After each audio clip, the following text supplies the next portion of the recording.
My name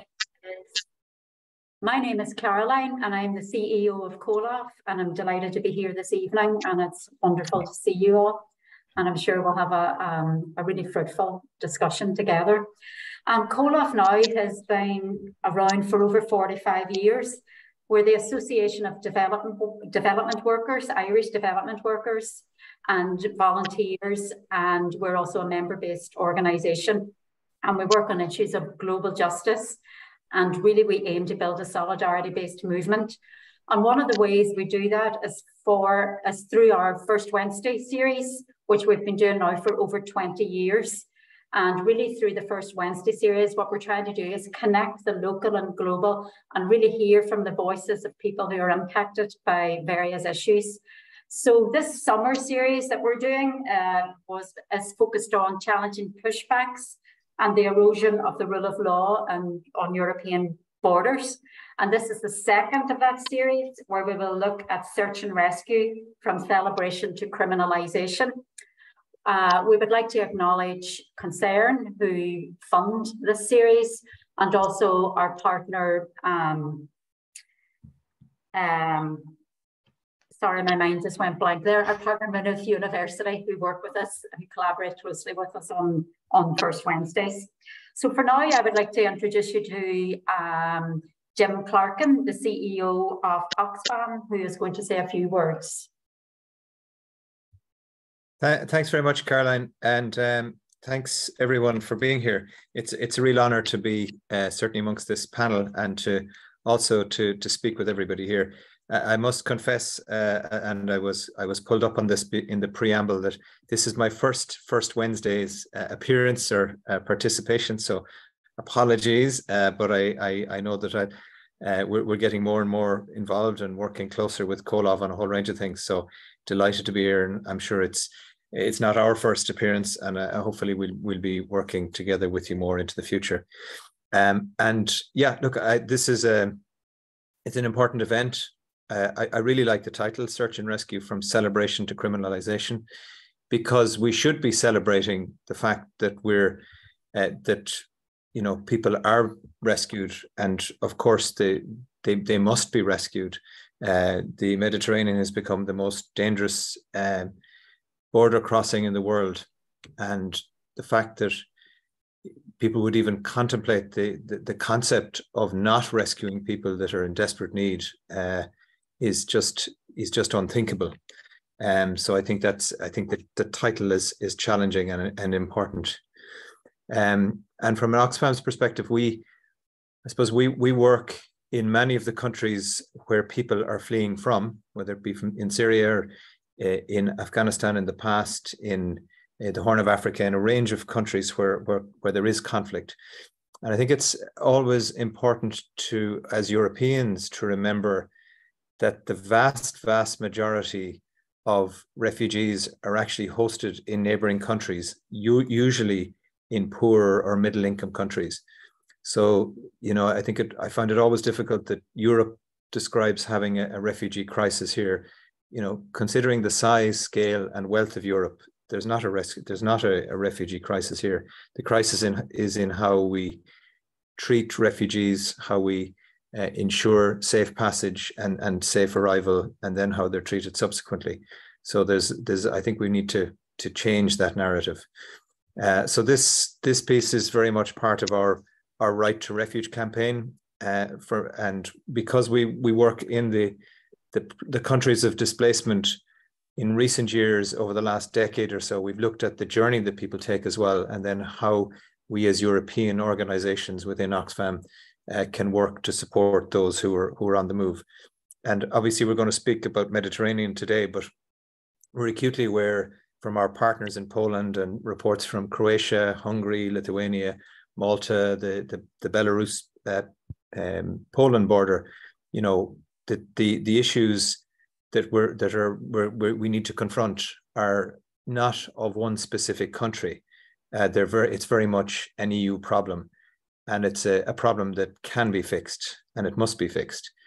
And the message that we want to get across is that it's also a problem for Ireland to lean into, to engage with, to become part of the solution.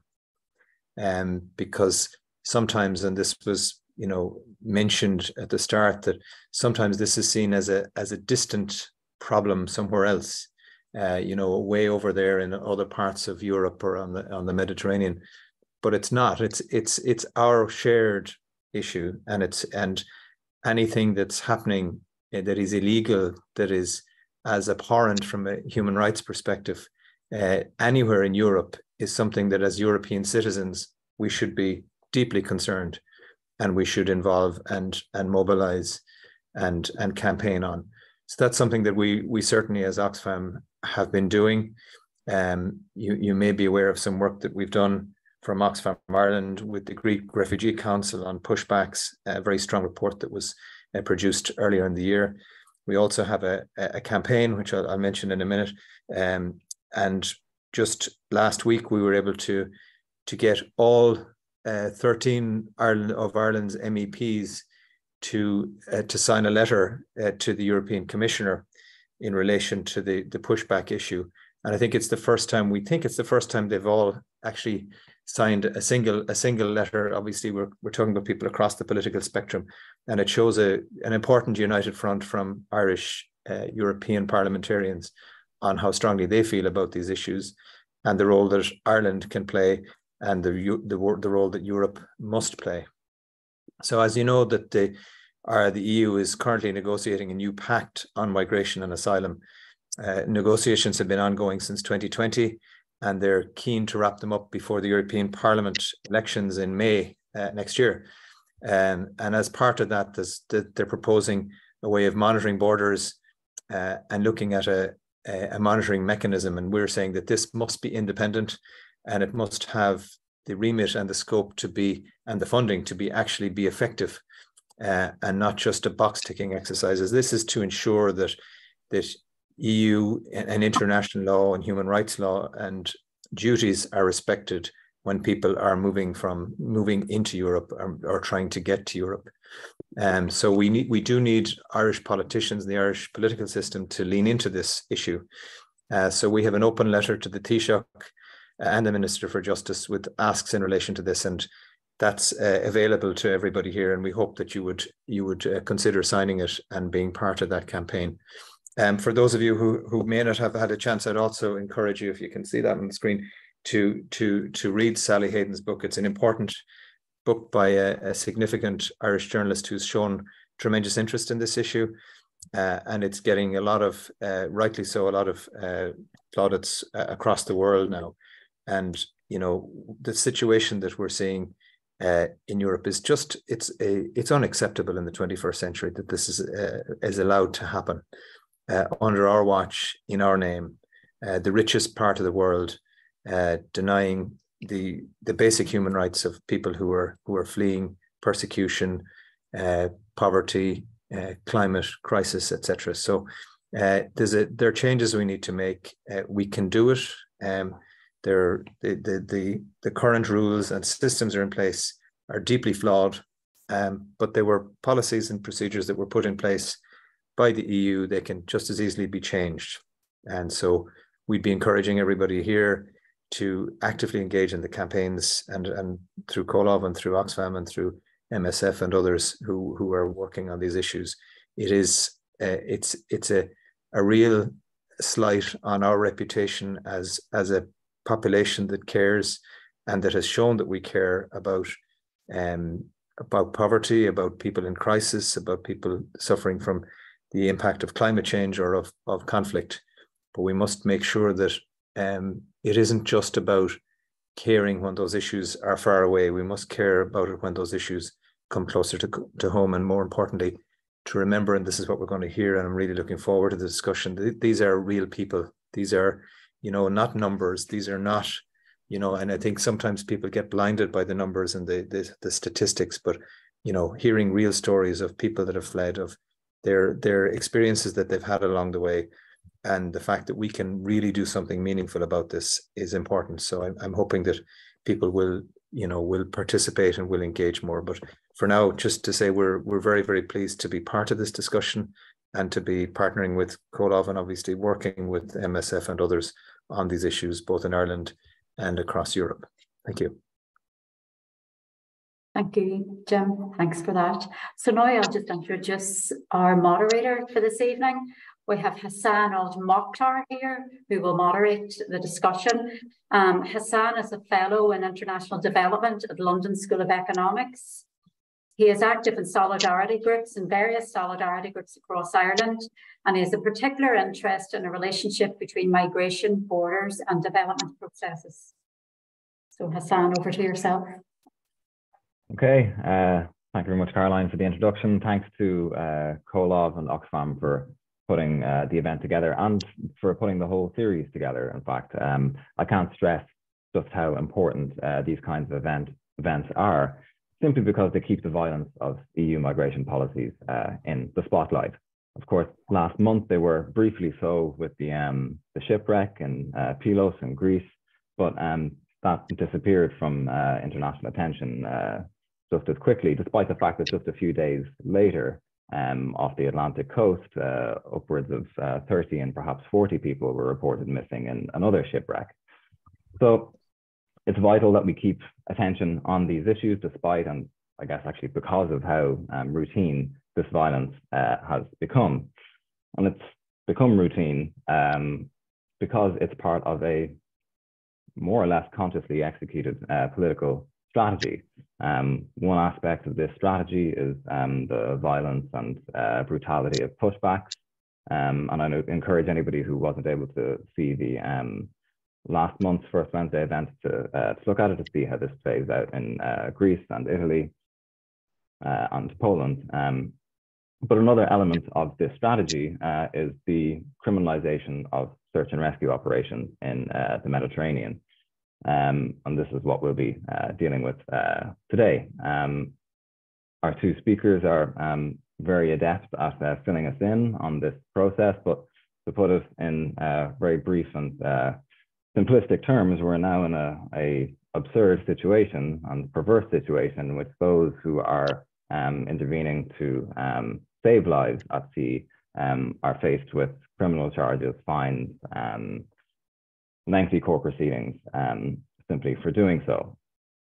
So I know that this isn't the most cheerful of topics, but we are fortunate enough to have two quite inspirational speakers who will be able to illuminate us as to this trend of criminalization of search and rescue operations, but also, most importantly, I hope, to tell us what's being done to challenge this trend and what we can do as outraged citizens who are witnessing it. So our two speakers are Syed Hasnain, who is the co-founder and president of the Italian National Union of Refugees and Exiles. As president of this union, he's a member of the expert group on the views of migrants in the field of migration, asylum and integration at the EU Commission. And he's also co-founder of the Afghan Refugees Expert Network in Europe and the European Coalition of Migrants and Refugees. So very much a voice of those affected by the policies that we're talking about. Our other speaker is Donal Gorman, who is the Communications and Advocacy Manager with Médecins Sans Frontières, the Irish division of Doctors Without Borders.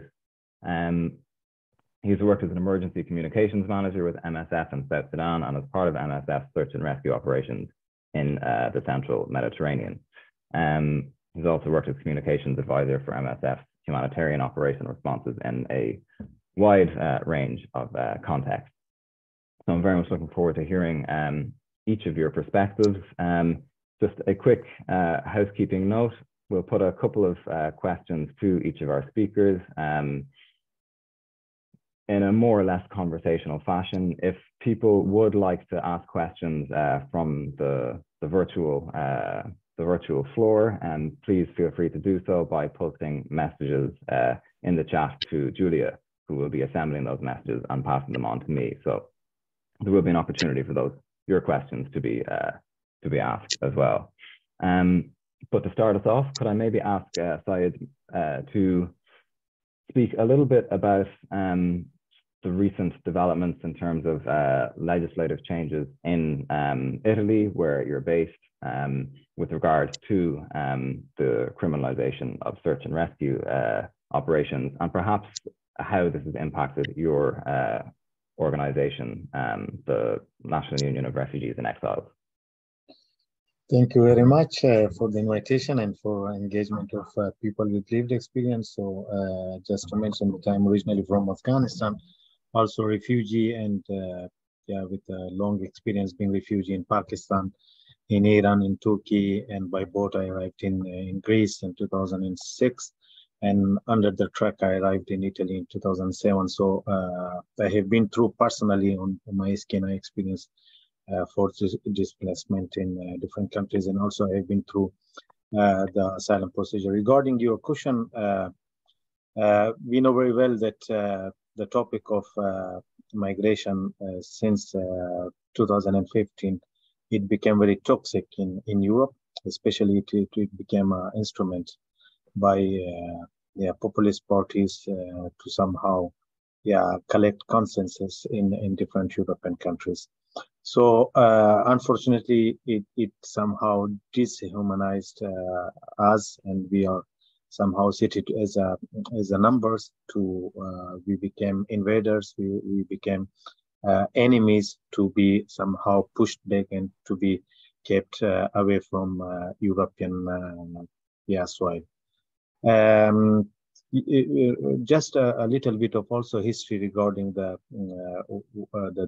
Central Mediterranean area, and you know very well that in 2013 there was a big shipwreck close to Lampedusa Island, where many people died, around 700 people, especially people coming from Eritrea. After that, Italian government at that time, they started a very, from my perspective, quite efficient rescue operation, which was called Mare Nostrum.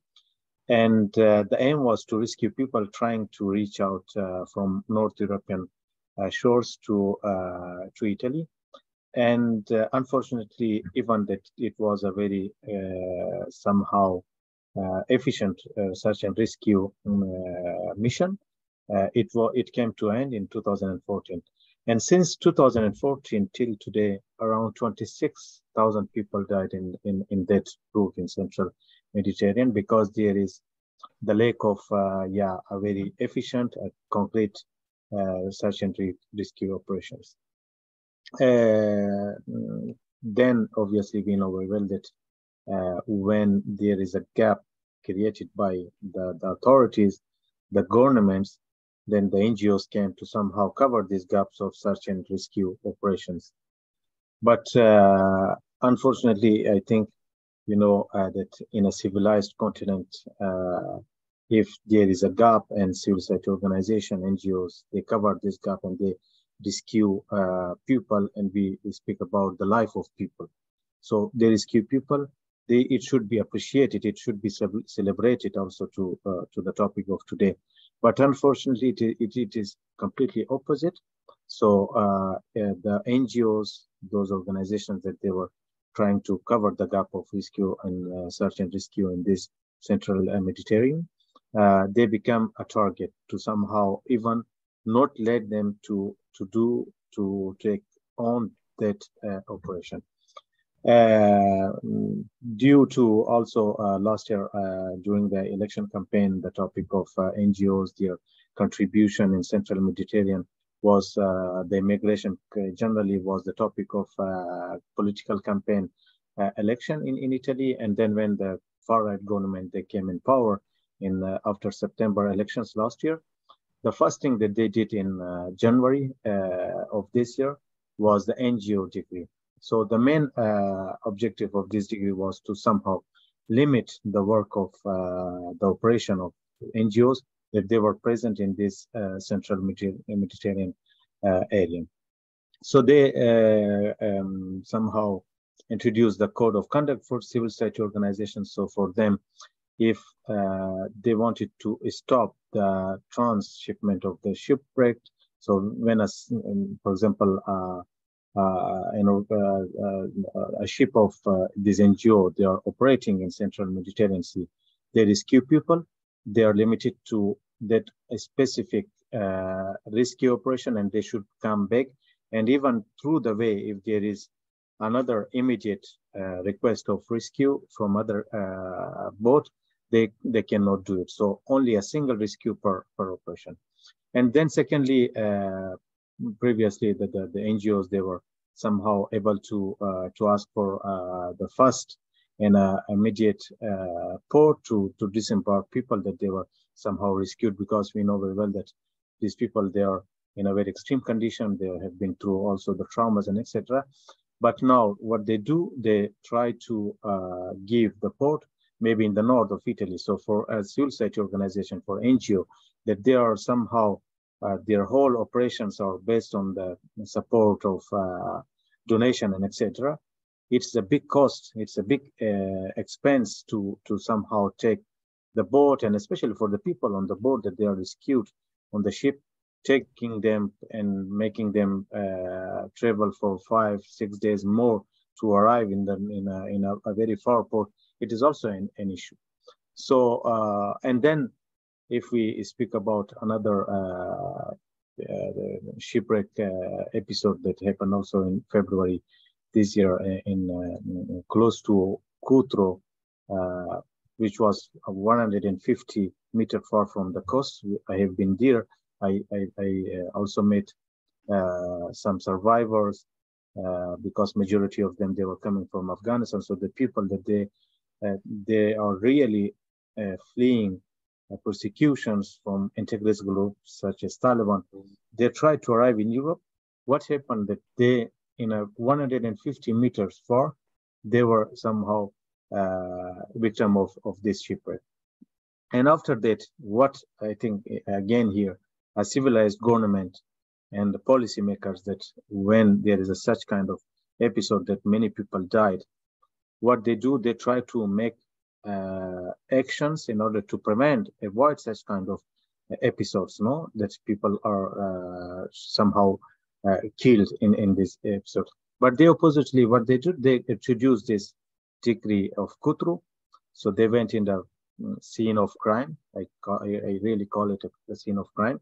So they hosted their Council of Ministries, and they introduced this new decree, which was converted in the law in May 2023. So here again, the main things were completely opposite. So in order to bring concrete solutions, it was somehow just to prevent people to arrive in Europe, just to keep them away. So they started to demolish with this decree, the special protection.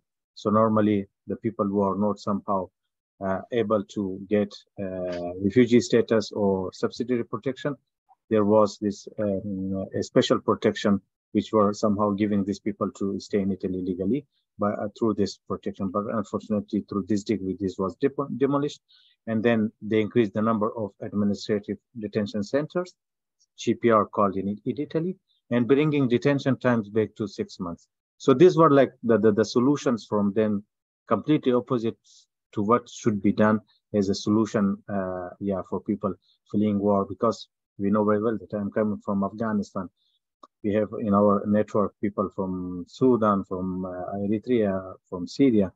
So people, they continue to flee because it is not the only, we do not speak about a brighter future. We speak about our life, because in order to save our life, we need to flee. So people continue to flee, and then we know very well, it was mentioned before, the topic of climate change. So we, as a very poor countries, we have a very small contribution also here, that we suffer from injustice of this climate change consequences, and we have no role in somehow causing climate change, but we are the people that are suffering and we are exposed to the consequences. And when we flee from these consequences, we are again, there are like policies to just keep us away. I don't want to go to continue here again, but just to mention regarding also the role of Europe, I think in this, you know very well that after the shipwreck of Cutro, we know very well the Frontex agency, which is European agency, that they are present, and they they were very well aware of both shipwrecks, the recent one in June in Greece and the previous one in Italy. They are there, they are observing, they are checking, or they are aware of these ships, that they are in a very extreme conditions, that they are somehow subject to be somehow drowned due to situation, because these journeys are dangerous. I have been on this boat for 3 days, so know very well. And the director, executive director Hans Leitens, regarding the Kutru shipwreck, he said that if we had the same information that we had then, we would have behaved in exact same way, without showing any sign of abating the responsibilities that agency and the Italian government would have for this and all those other crimes when shipwrecks that happens in central Mediterranean Sea. And also one more point regarding the pull factor, that normally governments, foreign governments, they say that the presence of NGOs is a pull factor. Unfortunately, it is not the case, because I can make example of the route coming from Turkey to Italy, which is like represent the 50% of arrivals, total arrivals in Italy. On that route, there is no NGO that does search and rescue, but people continue to arrive. So it is not that we cannot make this excuse that there are pull factors. I would like to stop here, and I will continue for any question I'm here. Thank you. Thank you very much, Syed. And there will be ample opportunity to kind of draw out further those themes, and that was already an extremely rich overview of the history of EU external border policy in the Central Med. Might briefly turn to Donal, given that MSF has been quite active in the same region. Could you maybe just give us a bit of an overview of what MSF search and rescue activities have been, and perhaps how they've been affected by the kind of shifting political and legislative landscape that Syed outlined?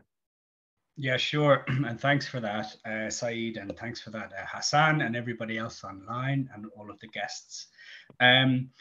Yeah, so a little bit of background. We as Médecins Sans Frontières, or Doctors Without Borders, we've deployed search and rescue ships to the Central Mediterranean since May 2015 to assist people crossing from North Africa to Europe. Since then, we've deployed a number of ships to the area, and our teams have been involved in rescuing or assisting over 80,000 people in those times. We felt that we shouldn't have had to go to sea in the first place, as was mentioned by Saeed.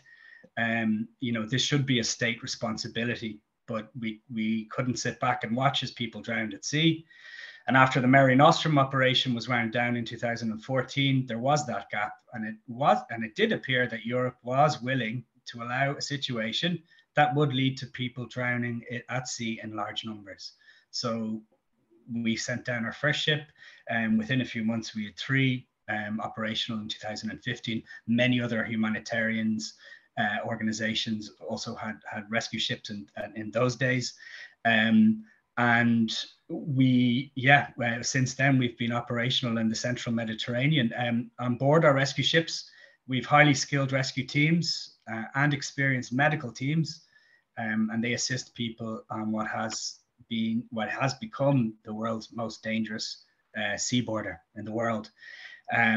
We've have high-speed ribs on board, flotation kits, and other rescue gear to assist the rescue teams.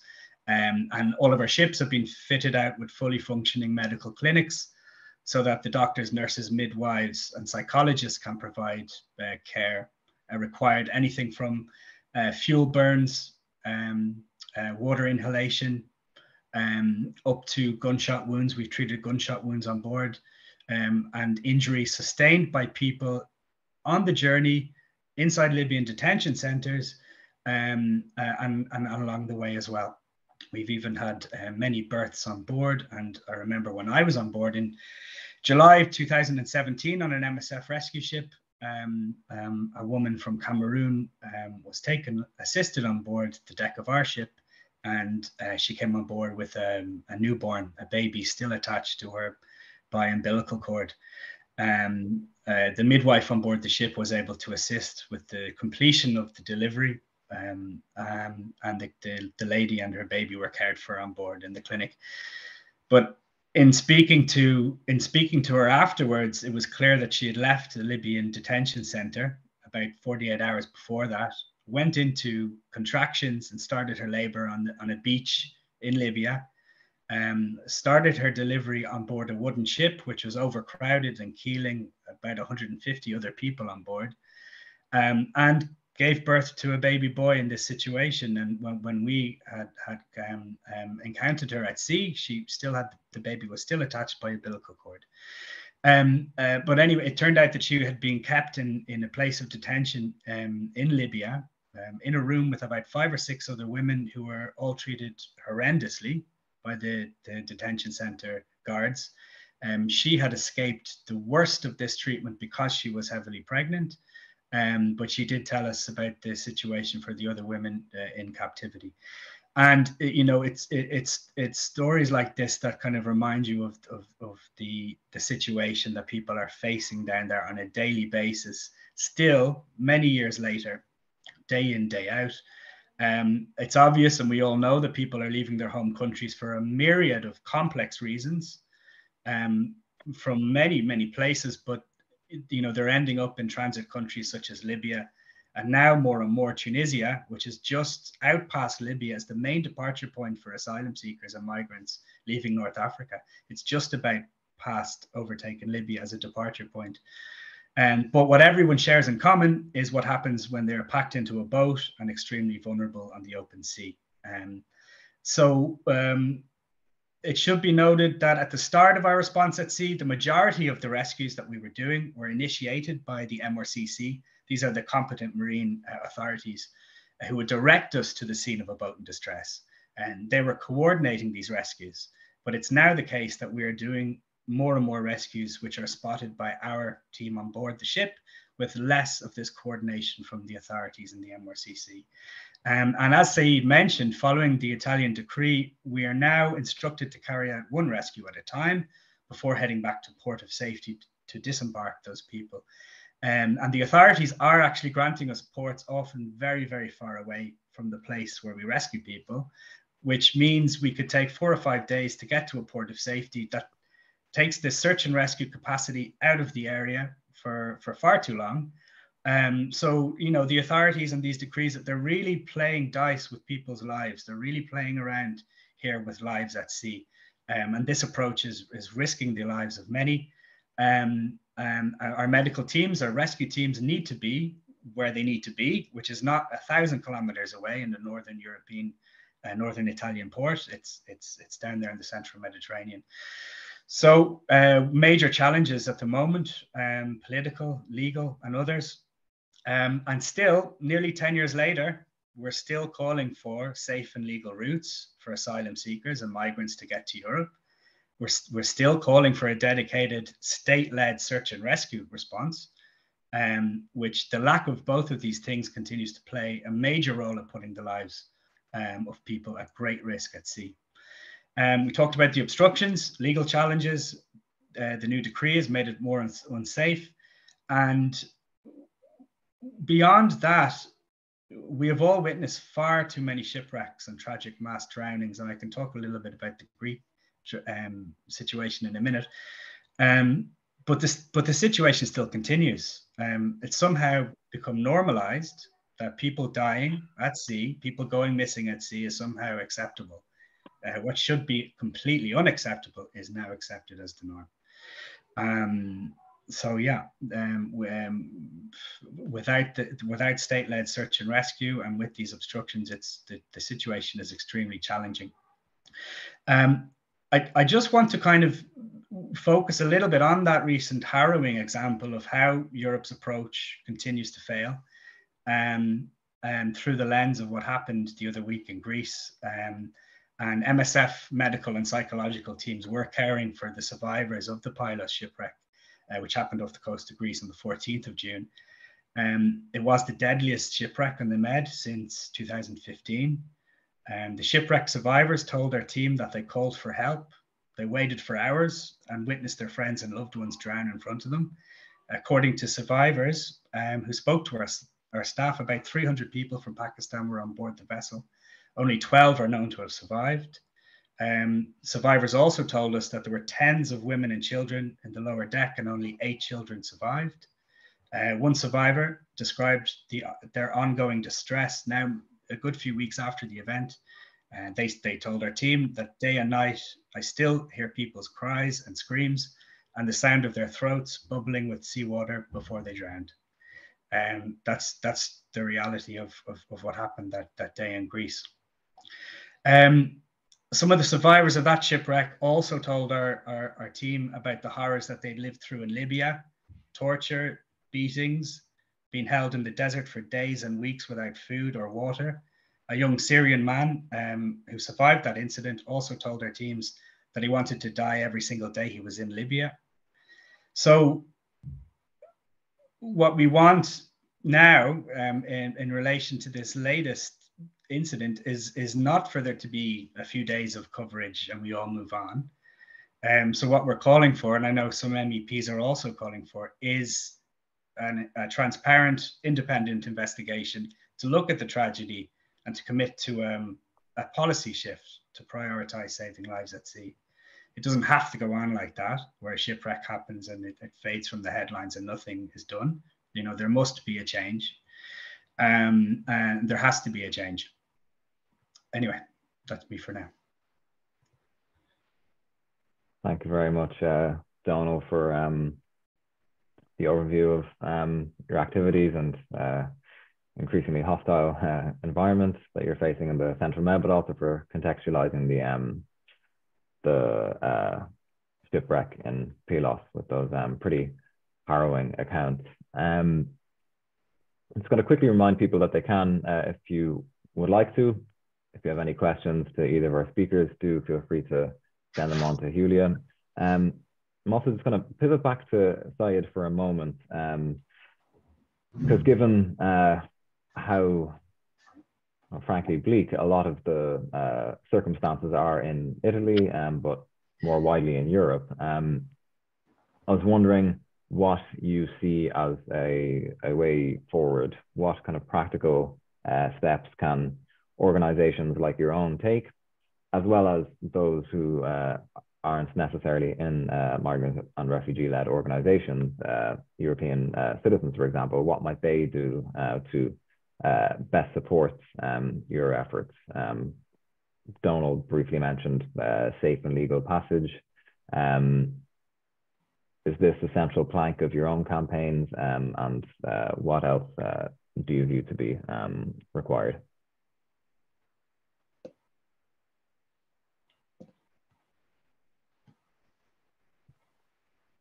Oh, I think he needs to be unmuted. Aga? Thank you, Hassan, for this question. I think I have been last week in UNHCR, so annual tripartite consultations on resettlement, where Irish government is co-chair for this, was the co-chair of these consultations. The legal and safe pathways, I think it's a solution. There are like concrete examples that there are possibility, because if I speak again, that my experience, and which reflects the experience of many people fleeing war and trying to arrive in Europe, we pay a lot of money to these smugglers, and especially by facing many dangers, many traumas through the journey. Because normally we speak obviously about the traumas and the consequences when the person arrives in a host society, but there is also economic and financial aspect also. So for example, me personally from Afghanistan till to arrive in Italy, I spent 7,500 euros that somehow I could give it to an embassy and to do a legal and safe journey to arrive in Europe. But unfortunately, this was not the case. we know that very well that there are concrete examples. For example, in Canada, there is community sponsorship that could be an example that we can bring in Europe. Humanitarian corridor in Italy, we have this example that civil society organizations, they do this. Again, here, I think as a concrete example, last year, in 2021, sorry, when there was the collapse of Afghan government, and then obviously many governments and also NGOs, civil society organizations, they were trying to somehow give a response to that crisis. Civil society organization came with an idea to sign a protocol with Italian government to bring people fleeing from persecution of Taliban. And in November 2021, they signed an agreement together with 5 civil society organizations, especially faith-based organizations in Italy. And yeah, the number was very limited. It was 1,200 people that, through that humanitarian corridor protocol, they had to bring in Italy. But that is a concrete example.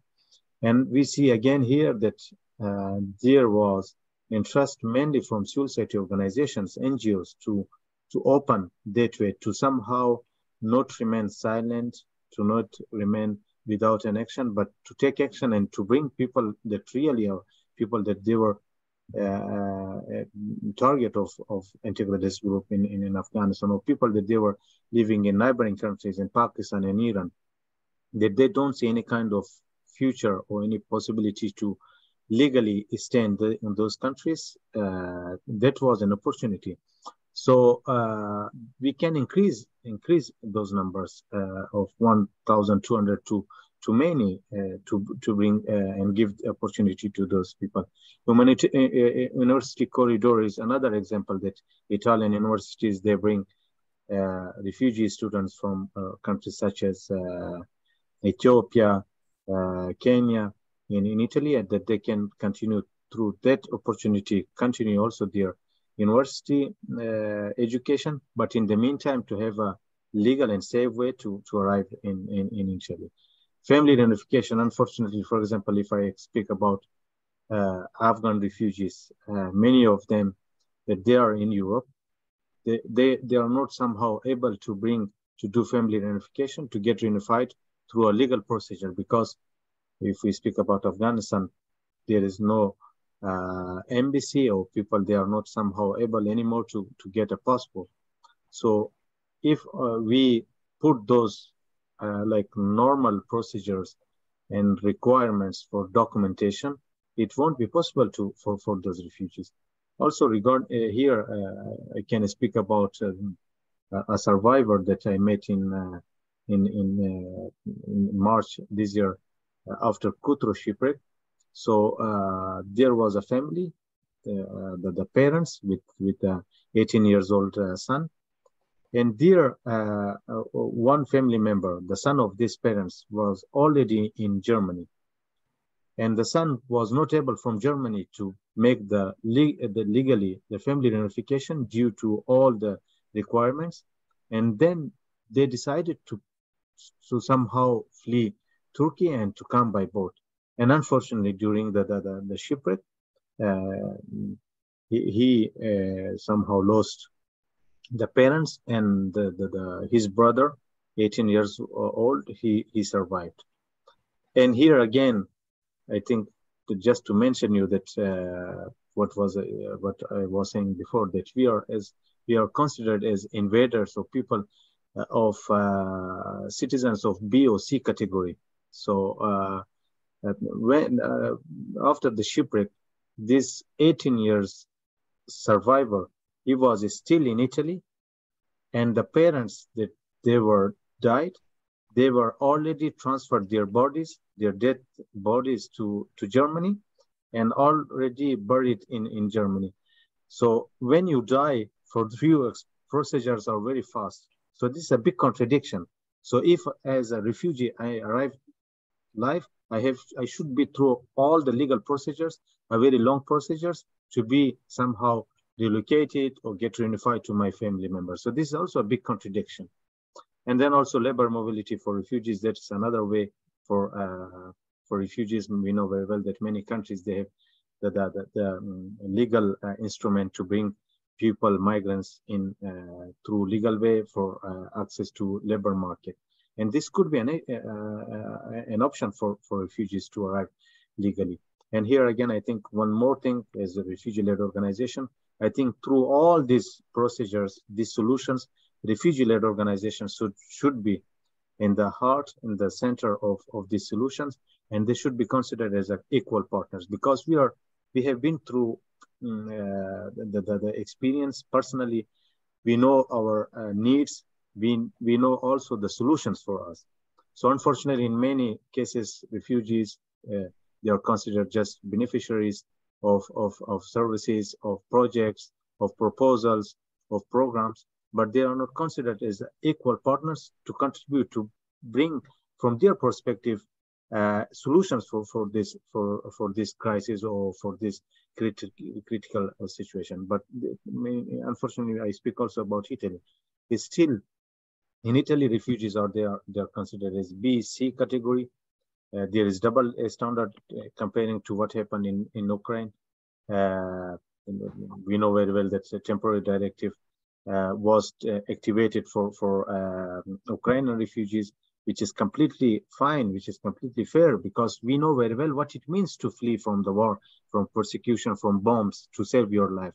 So we are with complete solidarity with Ukrainian brothers and sisters. But in the meantime, this kind of solutions and instruments should be activated also for other crises.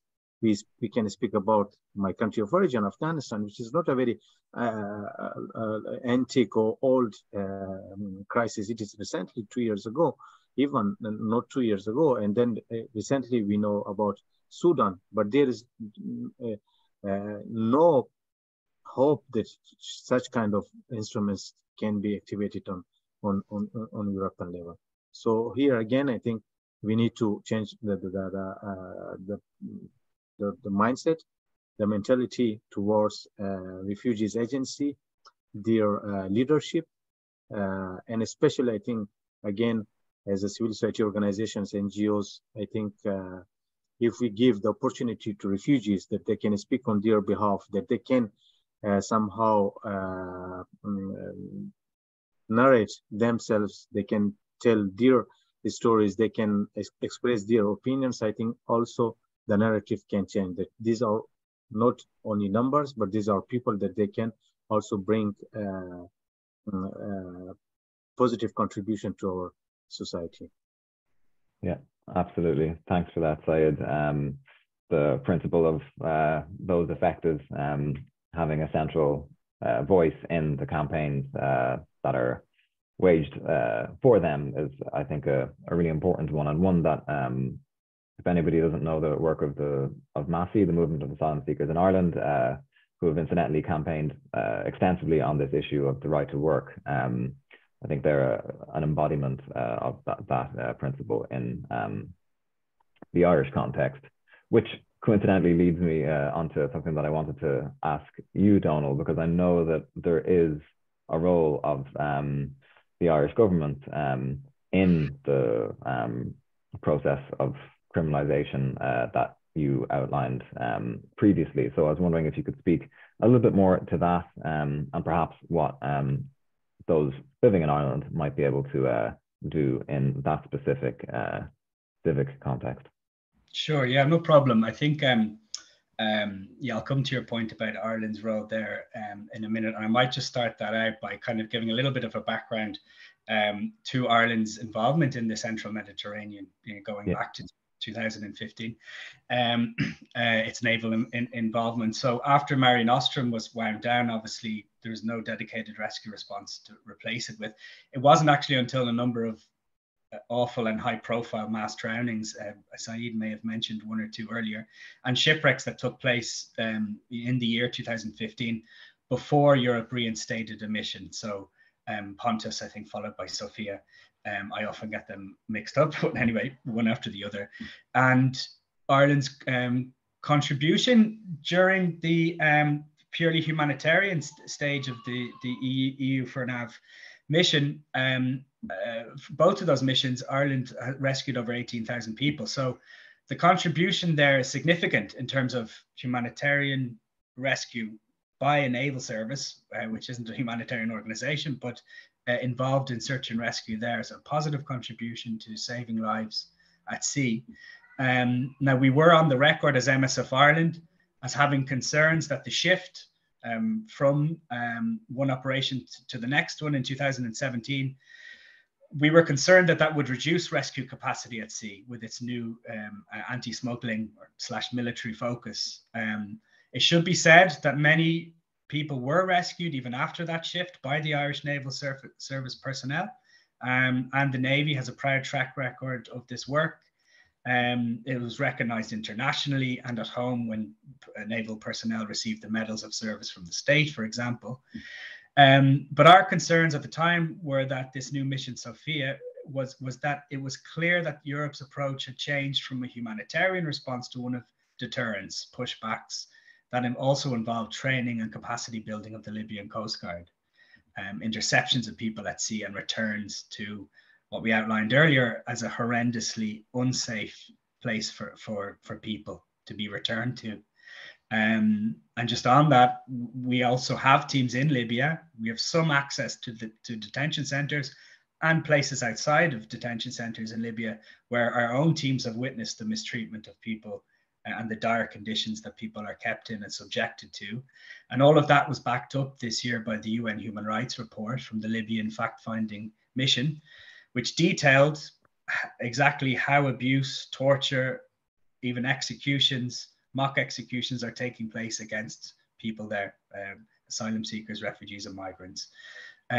So the UN's own human rights report highlighted how entities, some of whom are supported by European funds, Libyan Coast Guard, are actually in a situation where mentioned in this report, where people are treated so horrifically.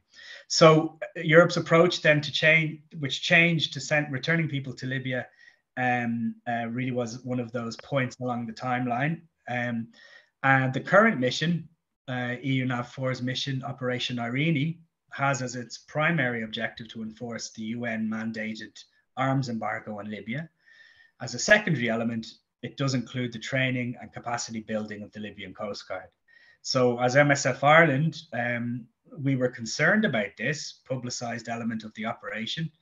We sent a letter to An Taoiseach, and we were told that Ireland will not be involved in this element of the mission. And that's positive because a caveat to that effect was declared to operational headquarters in Rome, Operation Irene's headquarters, that the Irish Naval Service would not be involved in this element of the operation, would not train the Libyan Coast Guard.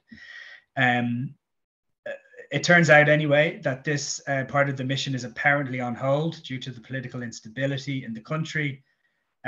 So this was put on the record at an EC subcommittee this week that this part of the operation, training Libyan Coast Guard, capacity building, is apparently not on the table right now due to the instability.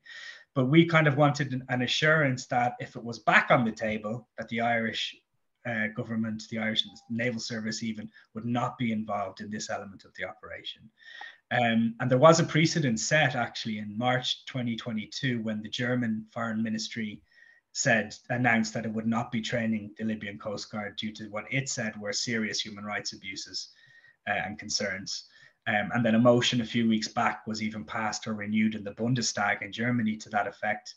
And they are still on the record as saying they will not train the Libyan Coast Guard. So this is what we kind of need more of. And I'd actually question Operation Irene's, what would you say, stability if EU member states, including Ireland and Germany, are saying they will not take part in the secondary objective of it if it were to be back on the table. I think that doesn't really look very good for the overall operation.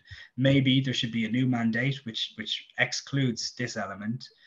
While these human rights concerns and well-documented ones are still a concern, so there's that. So yeah, and then in terms of Ireland, I think its place in Europe its reputation and its foreign policy having an extremely humanitarian element to it, you know, Ireland should be seen on an international stage to be vocal about these things, to be a thought leader on these humanitarian issues. I think even having high-profile Irish journalists such as Sally Hayden writing the forensic account on documenting what is happening inside Libyan detention centres and Europe's complicity in this should feature, you know, in this discussion as well. To be fair to, I mean, it doesn't, I don't think the Irish Naval Service will be involved with training the Coast Guard by the looks of it, but we needed that to be stated publicly and loudly, and hopefully that can influence other European countries. To be fair to Antóniste Micheál Martin, a number of years ago when we had raised concerns about the Libyan Coast Guard, while he was in opposition, he was vocal about that. He put it on the record that these concerns needed to be looked into, particularly as Ireland has such an involvement with that mission back there. So Ireland does have a part to play for sure, and you know, its place at the centre of Europe is key to all of this. Great, thanks, Donald. And it is, I guess, given the grand scheme of things, it's hard to say that it's cause for optimism, but it's at least cause for not quite so much cynicism that these concerns are being voiced at the upper echelons of pretty influential EU member states about the capacity building of the Libyan Coast Guard. There is one question that's come in that we should have time to address. I'm gonna maybe just put it to both of you. It's from Caroline Hurley, who's it's a big question, basically asking about how large and insurmountable you view the obstacle to humanizing this system is, given the rhetoric of Ursula von der Leyen calling for example, a European vice president for protecting our European way of life back in 2019, and I think in 2020 praising Greece's actions for acting as the EU's human shield. So, quote, human shield. So I guess this is making me think of what you were saying, Saeed, about the shift in discourse increasingly becoming dehumanizing and more or less aligned with the far right, even if it's coming from members of the political spectrum who purportedly aren't on the far right. So I'm wondering to what extent you view these kind of rhetorical shifts towards demonization and well, racism, frankly. Do they constitute real obstacles to the kinds of practical solutions that each of you have talked about, like university sanctuary schemes, for example, or support for the Libyan Coast Guard being withdrawn? Are these things that can still be achieved in a context in which the rhetoric has become pretty toxic? Do you want to go with that, Saeed? Yeah, there are a few more questions coming in, so if you can try and 2 to 3 minute response. Yeah, I think for me, our rights represents the rights of as refugee rights. Our rights are human rights, and human rights are EU citizen rights. I think this is this should be the basis and the fundamental of the fundamentals of our work, our vision, and our perspective. Because if we live on our borders, or if we try to close an eye what is happening in the central Mediterranean, that there are continuously shipwrecks, and we don't see any response to just prevent such kind of tragedies, I think it means that yeah, we don't care anymore about human rights. And I think maybe today we are as refugees, but who knows tomorrow who will be, because yeah, this is the main concern. And I think there are two big lessons for us, I think, as a refugee. I think first one is the COVID crisis that somehow taught us that we are on the same boat. And I think, again, with regarding the climate change, I think it is the second lesson that it is a global issue. It is the somehow concerns the whole humanity, and we need to find solutions for this.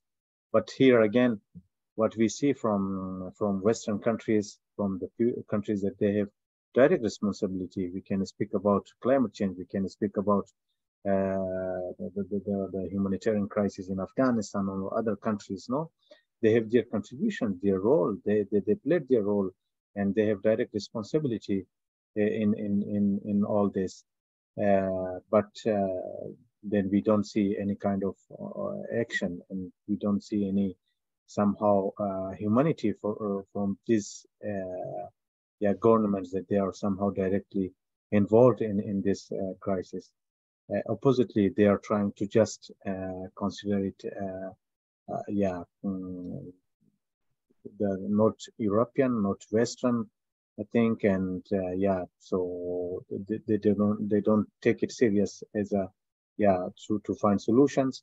And also, I think what is going on, it is, I think, the case of Italy, but also other countries, that it is only we try to find solutions or face these challenges only on emergency basis. But we know very well that it is a structure. It is becoming, especially the forced migration. It is something that maybe today, if we try to find efficient and effective solutions, I think it will help us to face the challenges in the future, because it will be increased. According to estimations, official estimations, in 2050, there will be 1.2 billion people that will somehow forced to leave due to climate change, especially, and also other conflicts, the consequences. So I think if we somehow today we are prepared and we find really taking as a issue concerning the human rights and trying to find solution, I think it will help us also to somehow be prepared for future challenges. Great, thanks. Donald, did you want to chip in at all? Yeah, I think if you look at if you were to look at things and you were to look at Tunisia now as the next transit country, and Europe is operating the way it has done in Libya, Turkey before that, and now Tunisia by offering, 1 billion reportedly there the other day to Tunisia to stem, quote unquote, stem the flow of migrants. You may not be able to see much optimism in this situation. We heard the other day of people being put out in an area between Libya and Tunisia that's kind of a no man's land, over 100 people now, as a direct consequence of this latest deal with Tunisia, and those people are caught in complete limbo in the middle of the desert, in the middle of nowhere. Lots of depressing things to see. However, there is a cause for optimism. There's a strong civil society in Europe that is pushing back against these more restrictive policies and deterrence measures. There's people within European Parliament who are allies, who are in politics in the European Parliament and in home societies. So even though it can be quite grim looking at the wider political context and picture, there is still a lot of good work and positivity happening with civil society groups. And as Saeed said earlier, having refugee groups who are vocal, who are advocating for themselves, is very effective and powerful too. There's another great group, I think it's Refugees in Libya, who are very vocal at shining a light on what's happening there. Who have space in the European Parliament, etc., to talk. So I think we just need to focus on the positive elements and keep plugging away and using our networks and our advocacy to affect change. Yeah, Yeah, absolutely. And I think you've underscored something really important, which is that it's on both sides of the Mediterranean that there is this active contestation of these policies. And there are really strong links between civil society groups on both sides. The Alarm Phone Network and the Mediterranean and the Alarm Phone Sahara Network are one kind of transcontinental example that come to mind, but there are many others. So absolutely cause for optimism. I've got one more question that I might put to each of you before closing. So there's a practical question as well that you might be able to field, Donal, which is just that if there was a press release on that MEP letter that I think you mentioned, somebody is looking for a link to it. So if that could be posted either in the chat or circulated afterwards, that would be great. Ezzy from Massey asks a question that might be more related to what Donal has mentioned, but Syed, if you would like to respond as well, then please do. So they're wondering whether walking away completely from Libya would just result in even more human rights abuses. So if there is this withdrawal of capacity building, training programs and so forth, would this just result in yet further violence? Donal, if you want to go ahead, but Syed, I'd please. Maybe like to hear your thoughts as well. Yeah, no, I do understand the question, and maybe it kind of, it's like maybe if you're getting at a kind of political isolation of the current leadership in Libya. The problem is with this particular issue, it's the trade, the situation for people who are detained there, who end up transiting through Libya, who are in detention centers or outside, is that there are numerous militias, armed militias and gangs and others operating there, some aligned to the government and the state who work with the European Union, others aligned to other elements. So there's no cohesion there in the sense of, you know, walking away from one entity. I think the specific concerns around the current setup of the Libyan Coast Guard are real, are severe, and personally speaking, I don't think we should, as in this, I don't think states should be dealing with this organization at the moment, considering the grave human rights abuses associated with that organization as it's currently set up.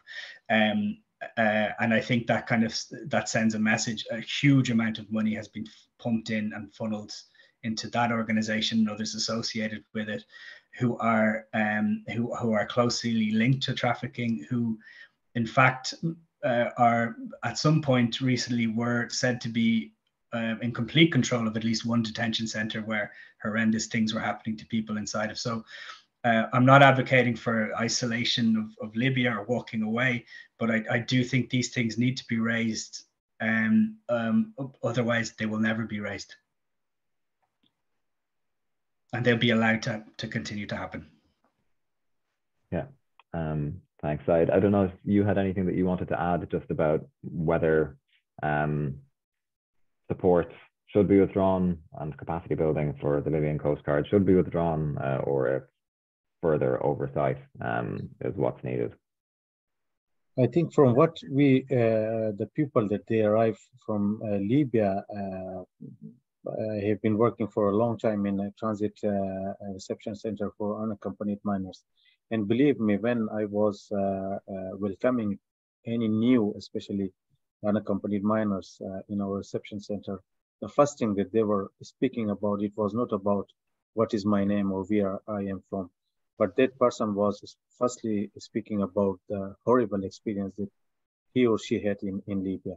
So I think this is something that, we need to take in consideration, a country that there is continuous human rights violation, especially in detention center. And then there are these smuggler groups that they just, they don't care about the human rights. So how you can make deal with them. And I think, again, what we witnessed in Italy, that far-right and populist groups, that they were continuously, that they somehow the topic of migration became their the instrument to somehow collect consensus and votes. And when they are now in power, but we see that they don't have any solution. They were speaking about portal blockage, and they were saying that we will decrease completely the number of arrivals. But if we compare the number of arrivals in Italy to last year, it is quadruplicated. So so this means that you cannot somehow manage this crisis with demagogy, with rhetoric, but you can find solution through taking it in consideration as a human rights and the people that, and also the root causes in this country. So you can contribute to find solution in their country of origin, and unfortunately this is not the case. Yeah, absolutely. Thank you both. And I mean, having read Sally Hayden's book as well and seen this meticulous documentation of things that were going on in these detention centers under the tacit supervision of members of the international community, it's hard to see how that presence and that contact with the so-called Libyan Coast Guard had any kind of mitigating effect. It seemed to be violence unfolding despite this presence. So yeah, I would absolutely share those thoughts. I think we've about come to time. We've run for over an hour.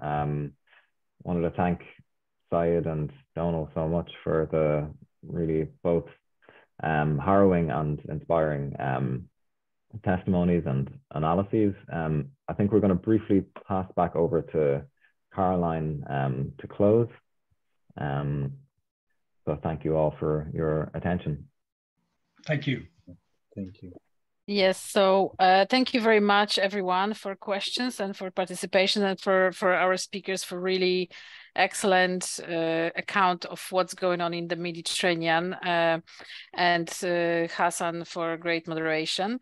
And thank you also to all participants who participated in the summer series of First Wednesdays. This is the second and closing event. You can see the first event, and this one will be available as well on our YouTube channel, and we will also share it on social media. So just wanted to say that the links you've been asking for about the MEP letter and the action of Oxfam will be shared with you as well. So we would really like you to support those actions, sign petitions. We will also ask our speakers to send us the links that they would like to share with our audience. And once again, thank you everyone who were involved either on the side of organization, to Oxfam, of course, and the staff of Oxfam, but also participants, speakers, and moderators. And I'm really delighted with the series, and I hope you will watch both parts. Even if you missed the beginning, really watch the entire series. And thank you very much. And also people just saying that it's excellent, very best wishes. Pass on thanks to Hassan, Syed, and Donal for inspiring contributions. This is from the audience. So once again, thank you very much and have a very nice evening. Thank you.